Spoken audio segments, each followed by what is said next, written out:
하나님의 말씀 봅니다. 갈라디아서 6장 6절에서 10절입니다. 갈라디아서 6장 6절에서 10절입니다. 그럼 같이 읽을까요? 가르침을 받는 자는 말씀을 가르치는 자와 모든 좋은 것을 함께 하라. 스스로 속이지 말라. 하나님은 업신여김을 받지 아니하시나니 사람이 무엇으로 심든지 그대로 거두리라. 자기 육체를 위하여 심는 자는 육체로부터 썩어질 것을 거두고 성령을 위하여 심는 자는 성령으로부터 영생을 거두느니라. 우리가 선을 행하되 낙심하지 말지니 포기하지 아니하면 때가 이름에 거두리라. 그러므로 우리는 귀 있는 대로 모든 이에게 착한 일을 하되 더욱 믿음의 가정들에게 할지니라. 아멘.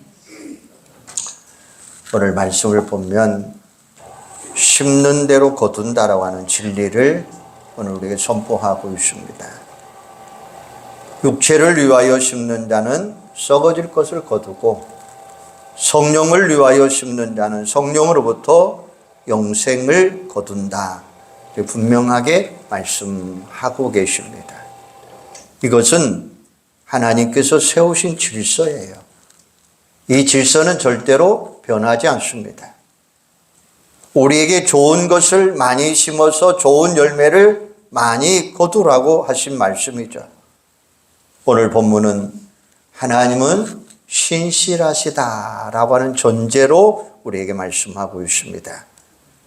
하나님께서 진실을 바탕으로 자연의 질서를 세우셨고 콩을 심는 데서 콩이 나고 팥을 심는 데서 팥이 나게 했어요. 하나님 앞에서 거짓은 반드시 드러나게 되어 있습니다. 그래서 심는 대로 거둔다 이 말씀입니다. 7절에 보면 스스로 속이지 말라. 하나님은 업신여김을 받지 아니하시나니 사람이 무엇으로 심든지 그대로 거두리라. 여기서 스스로 속이지 말라라고 하는 이 말은 착각하지 말라는 거예요. 착각은 자유라고 하는 말이죠. 그리고 실제로 많은 사람들이 그런 착각 속에 빠져서 살아가고 있습니다. 그런데 착각이 때로는 우리들에게 더 편리하고 좋은 경우도 적지 않습니다. 그래서 이런 말도 합니다. 하나님이 인간에게 착각을 주신 것은 착각이 허용된 것이기는 하지만 한편으로는 세상을 살아갈 수 있는 용기를 주시기 때문이다라고 했습니다. 이처럼 착각이 때로는 우리에게 용기를 더해줘요. 착각이 때로는 우리를 행복하게 만들어줍니다. 하지만 우리가 하나님에 대해서는 절대 착각하거나 오해해서는 안 됩니다. 하나님은 우리가 결코 속일 수 있는 분이 아닙니다. 하나님에게 거짓말은 절대 통하지 않는 분입니다. 거짓으로 하나님의 마음을 절대로 움직일 수는 없습니다. 그래서 착각은 절대 금물입니다. 또한 하나님은 업신여김을 당할 그분이 아니십니다. 하나님은 조롱당하실 분도 멸시당하신 분도 아니라는 거예요. 사람이 사람을 내 마음대로 할 수 있어도 하나님은 절대로 그렇게 할 수 없는 분입니다. 세상에서 착하고 순진한 사람들을 가지고 노는 경우들이 많이 있습니다. 하지만 언제까지나 그렇게 할 수는 없습니다. 왜냐하면 하나님이 다 바로 잡아주시기 때문이에요. 하나님은 진실하신 분이십니다. 세상은 이처럼 신실하신 하나님이 통치하고 계신다는 거예요. 하나님은 구경만 하고 계시는 분이 아니에요. 하나님은 지금도 계속해서 일하고 계신다라는 것입니다. 콩 심는 데서 콩이 나고 밭을 심는 곳에서 팥이 나는 것처럼 우리가 심는 대로 거두게 하시는 하나님. 이렇게 신실하신 하나님이 우리가 살고 있는 이 세상을 움직이고 계시기 때문에 우리가 무엇을 하든지 어떻게 심든지 심는 그대로 거두게 되어 있더라라는 말씀이에요. 8절에 보면 자기 육체를 위하여 심는 자는 육체로부터 썩어질 것을 거두고 성령을 위하여 심는 자는 성령으로부터 영생을 거두느니라 라고 말씀해요. 우리가 뭐를 심든지 심는 것은 우리 자유입니다.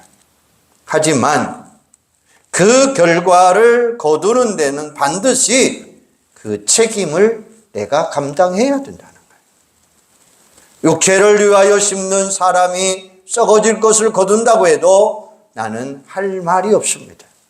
왜냐하면 내가 심은 그대로 거두어 드리기 때문이에요. 갈라디아서 5장 19절에 보면 육체에 대한 이야기가 나와요.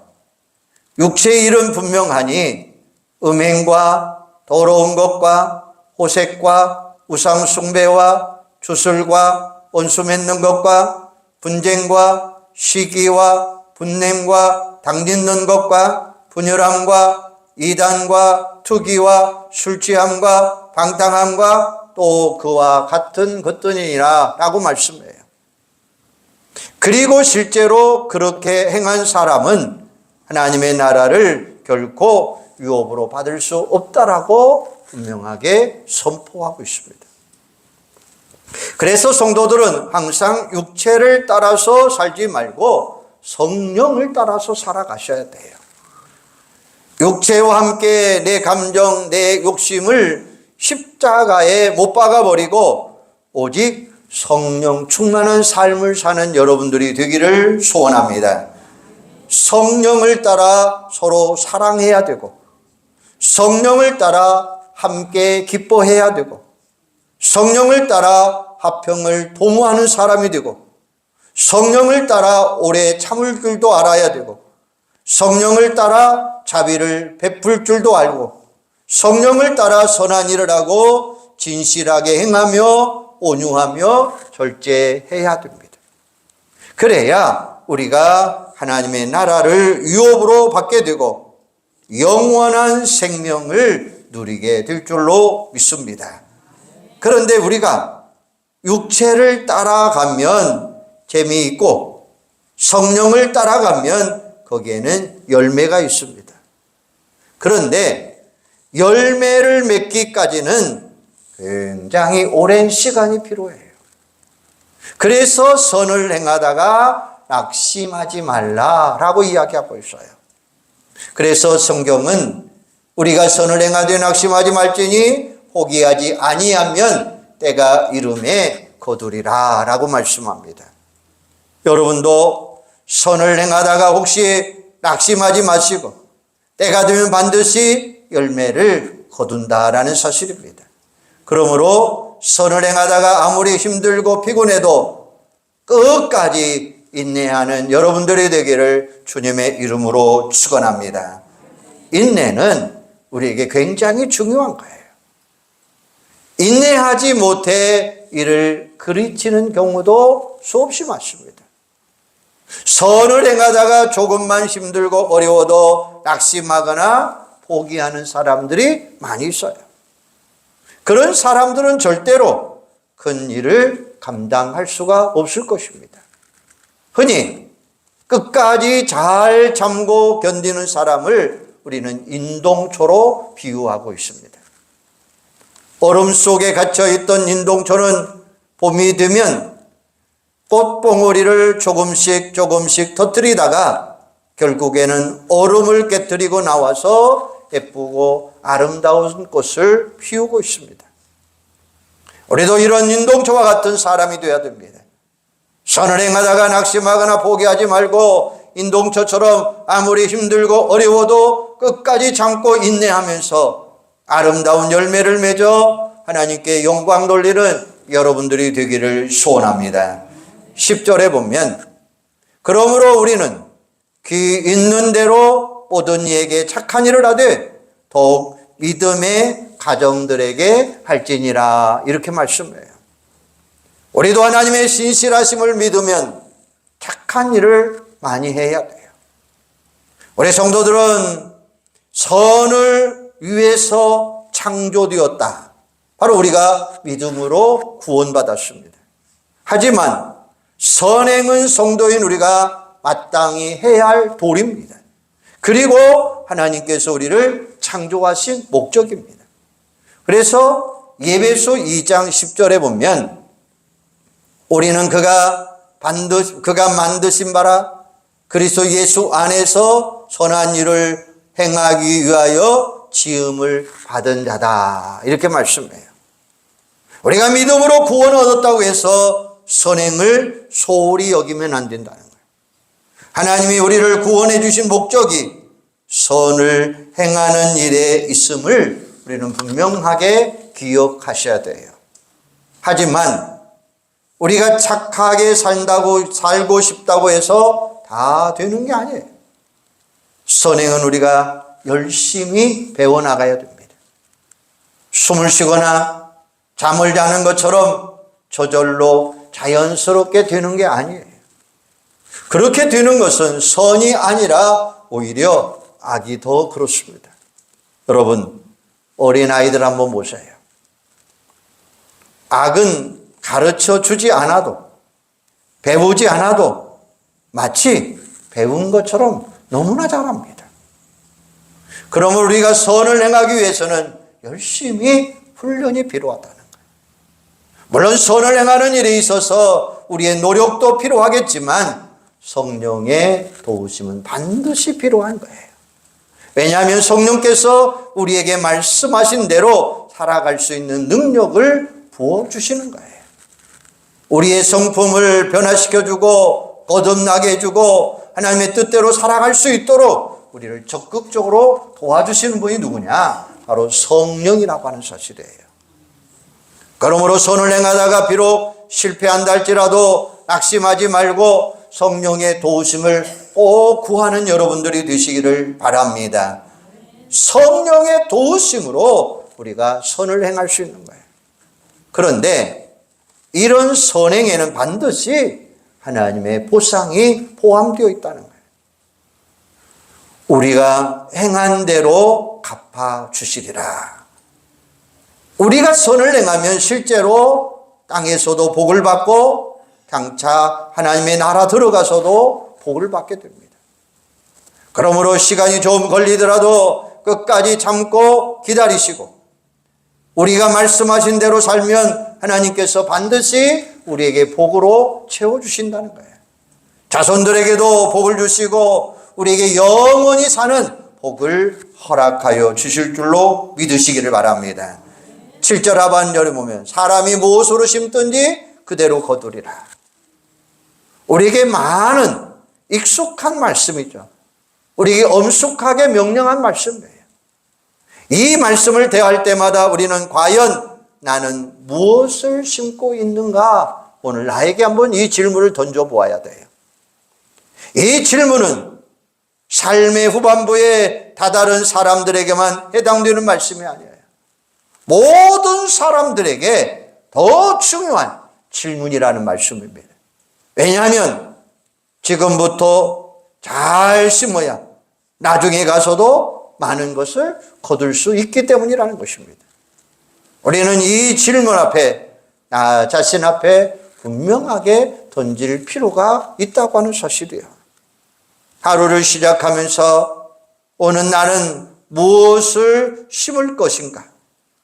새로운 한 주간을 시작하면서 이 한 주간 내가 무엇을 심을 것인가? 그래야 우리가 어제는 또 다른 오늘을 살아갈 수 있고 지난 주일과는 다른 한 주간으로 살아갈 수 있고 10월과는 뭔가 다른 11월을 우리가 살아갈 수 있다고 하는 사실이에요. 그래서 8절에 보면 자기 육체를 위하여 심는 자는 육체로부터 썩어질 것을 거두고 성령을 위하여 심는 자는 성령으로부터 영생을 거두느니라 라고 말씀하고 있어요. 이 말씀 앞에서 우리는 또 한 가지 중요한 질문을 던져봐야 됩니다. 나는 무엇을 위해서 심는가? 나는 무엇을 위해서 심는가? 성경은 우리에게 성령을 위해서 심으면 영생을 거둔다라고 이야기하고 있습니다. 그러므로 우리가 무엇을 심는가라는 질문보다 나는 누구를 위하여 심는가? 라는 질문을 던지는 것도 더 소중한 것입니다. 사실 누구를 위해서 심는가에 따라서 무엇을 심는가가 결정되는 거예요. 성령을 위해 심는 자는, 성령을 위해 심는 사람이 나쁜 것을 절대 심을 수 없다고 하는 사실이에요. 이처럼 누구를 위하여 이 문제는 우리에게 굉장히 중요한 문제입니다. 인류의 비극이 바로 이 문제에 대한 잘못된 생각에서 비롯됐어요. 사람들은 위해서라는 말을 많이 사용합니다. 누구를 위해서, 무엇을 위해서? 그런데 우리에게 가장 좋은 것은 바로 성령을 위해서라는 말이에요. 우리가 성령을 위하여 심는 것이 무엇을 심는 것입니까? 이 질문에 대한 답은 매우 간단합니다. 성령은 하나님의 또 다른 이름입니다. 그래서 지금 우리와 함께 계시는 하나님을 성령이라고 부르는 것입니다. 한마디로 우리가 성령을 위해서 심는다라고 하는 이야기는 하나님이 기뻐하는 삶을 살아갈 수 있다는 의미예요. 이처럼 우리가 성령을 위해서 심으면 우리에게 어떤 일이 일어나느냐? 첫째는 하나님께서 우리를 더 풍성하게 채워주신다라는 것입니다. 고린도후서 9장 10절에 보면 심는 자에게 씨와 먹을 양식을 주시는 분이다라고 이야기했어요. 하나님께서 우리에게 심을 것을 더 풍성하게 주시고 의의 열매를 맺게 하시는 분이다라고 말씀했어요.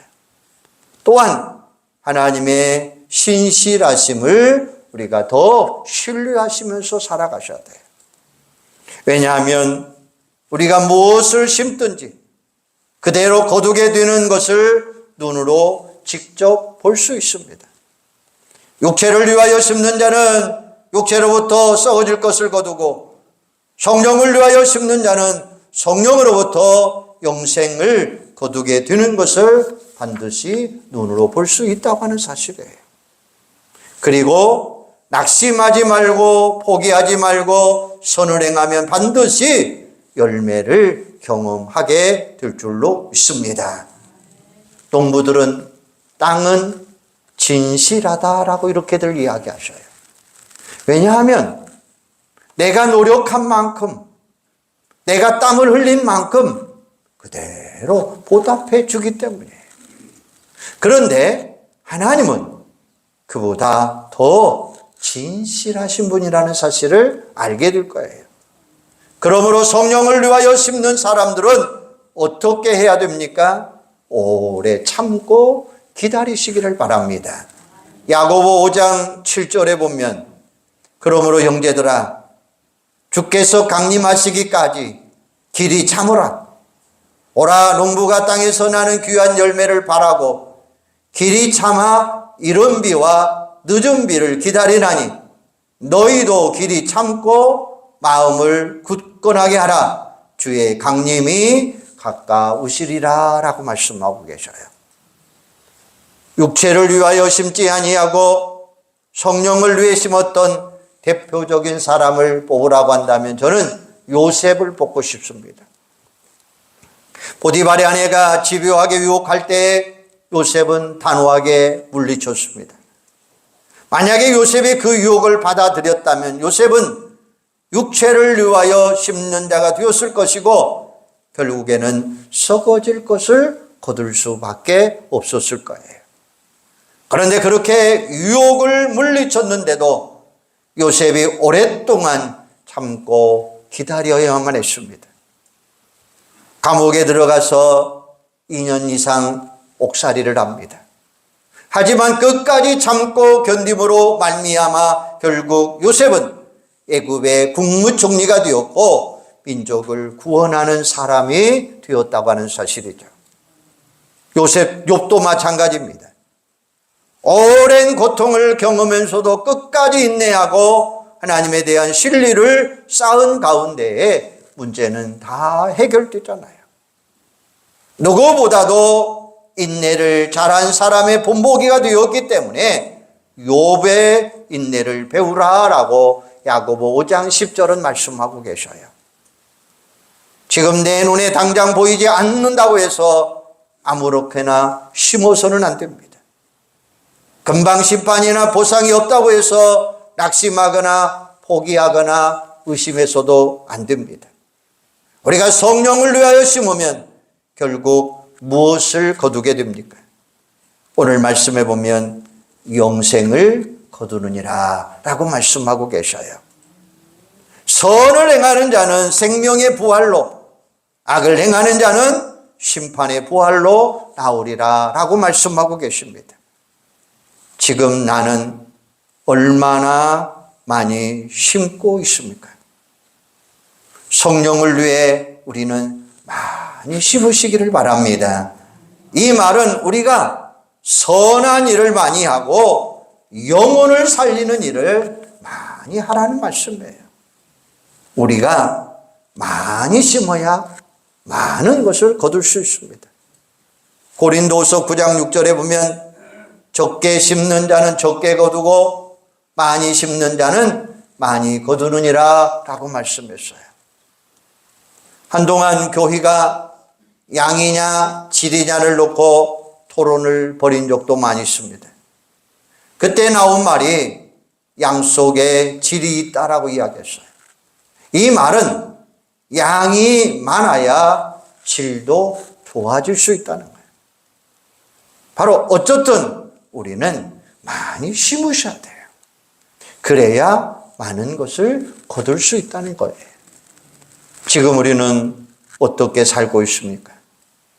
6절 말씀을 보면 가르침을 받는 자와 가르치는 자에 대한 말씀이 나오는데 교회에서 가르치는 일은 심는 것의 대표적인 일 중에 하나다는 거예요.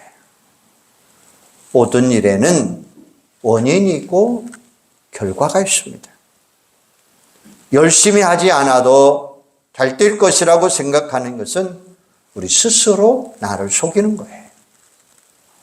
성도인 우리는 성령의 도우심으로 말미암아 날마다 하나님이 기뻐하는 신앙생활 하셔야 돼요.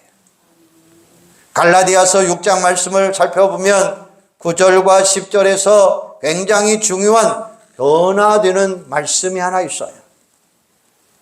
즉 형제들아 너희는 너 자신을 너도 이런 표현이 있습니다. 그런데 9절 10절에 보면 우리는 이라는 단어가 있습니다. 여기에 보면 9절 10절에 보면 우리가 선을 행하되 낙심하지 말지니 포기하지 아니하면 때가 이름에 거두리라. 그러므로 우리는 귀 있는 대로 모든 이에게 착한 일을 하되 더욱 믿음의 가정들에게 할지니라. 이렇게 말씀해요. 손가락이 안을 향하고 있습니다. 손가락이 나를 향하고 있습니다. 바울은 심는 대로 거둔다고 하는 이 진리를 나 자신에게 적용하고 싶습니다. 내가 끝까지 포기하지 않으려고 스스로를 격려하고 있는 말씀이에요. 사실 갈라디아 교회 성도들은 바울을 많이 속상하게 했어요. 힘들게 전도해서 믿음을 갖게 하고 교회를 세워놓았는데 유대주의자들의 끔에 빠져서 바울을 배신하고 율법으로 돌아가는 성도들이 많이 있었습니다. 그럴 때 바울의 마음이 어떠했을까요?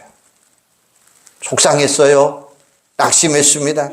그런 갈라디아 교인들을 책망하면서 동시에 자기 자신에게 격려하고 싶었다는 말씀입니다. 농사는 심을 때가 있으면 반드시 거둘 때가 있다는 사실이죠.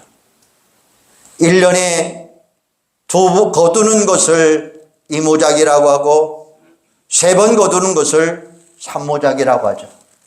그런데 믿음의 농사는 항상 심고 항상 거두는 법칙이 돼야 돼요.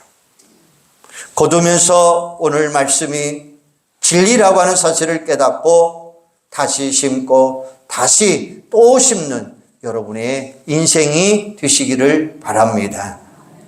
어떤 분이 숨을 거두면서 기쁜 얼굴로 나는 이제 천국 갑니다 라고 말했다면 그분은 천국의 존재와 영생에 대한 확신이 있는 씨를 뿌린 사람이죠. 그런 사람은 천국 가서 반드시 상급받게 될 줄로 믿습니다. 예수님도 이렇게 말씀하십니다. 십자가 위에서 원수를 용서해 주시고 자격이 전혀 안 되는 강도에게도 구원을 베풀어 주셨습니다. 끝까지 예수님의 사랑의 씨앗을 심으신 거죠. 여러분은 지금 무엇을 심고 있습니까? 누구를 위해서 심고 있습니까? 얼마나 많이 또 어떻게 심고 계십니까? 이 질문 앞에서 나는 지금 성령을 위해서 심고 있습니다. 오랫동안 참고 기다리면서 심고 있습니다. 많이 열심히 심고 있습니다 라고 자신 있게 대답할 수 있는 여러분들이 되기를 소원합니다. 우리가 하나님 앞에 설 때 어떻게 얼마나 심었느냐에 대한 평가는 반드시 받게 되어 있습니다. 뼈를 깎는 어려움이 있다 할지라도 우리가 믿음의 삶을 살아갈 때에 영적인 근력이 생겨서 더 이상 세상 욕심에 끌려다니지 아니하고 진리 앞에서 진리 안에서 참된 자유를 누리며 믿음의 길을 걸어가는 여러분들이 되기를 바랍니다. 우리는 성령의 사람들입니다. 그러므로 성령의 열매를 많이 맺으셔서 장차 하나님 앞에 설 때에 잘했다, 착하고 충성된 종아라고 칭찬 듣는 성령의 사람들이 되시기를 주님의 이름으로 축원합니다. 기도하겠습니다. 하나님, 은혜와 사랑을 감사합니다. 우리는 성령을 위해 성령을 심는 자들 되게 하시고 오랫동안 참고 기다리면서 심는 자가 되게 하여 주시고 많이 열심히 많은 것을 심는 자들 되게 하여 주시옵소서. 그래서 우리가 무엇을 심고 있을까? 누구를 위하여 심고 있을까? 얼마나 많이 또 어떻게 심고 있을까라고 아버지 하나님 앞에 설 때에 많은 것을 심었습니다. 아버지 하나님, 많은 것을 거둘 수 있는 저희들이 되도록 주여 도와 주시옵소서. 그래서 성령의 열매를 많이 거둠으로 하나님 앞에 설 때에 잘하였도다, 착하고 충성된 종아 칭찬 들을 수 있는 복되고 귀한 성도들이 되도록 함께하여 주시옵소서. 예수님의 이름으로 기도하옵나이다. 아멘.